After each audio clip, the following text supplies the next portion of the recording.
To record video slow motion on POCO M8 Pro 5G, let's start by opening camera app on our device. Then to access the slow motion, we'll need to perform a swipe up like this, and here you'll be able to find the slow motion.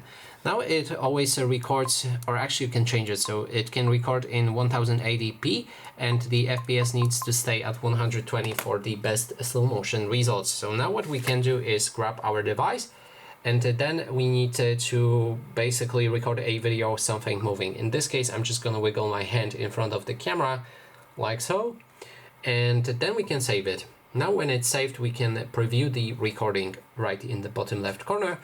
And now if we play it and allow everything, that will pop up. In this case, as you can see, the slow motion toggles on, but there's no sound when the slow motion is working.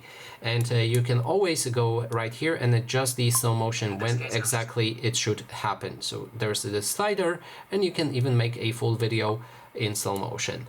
And that is basically everything. Thanks so much for watching, and if you like this video, please consider subscribing.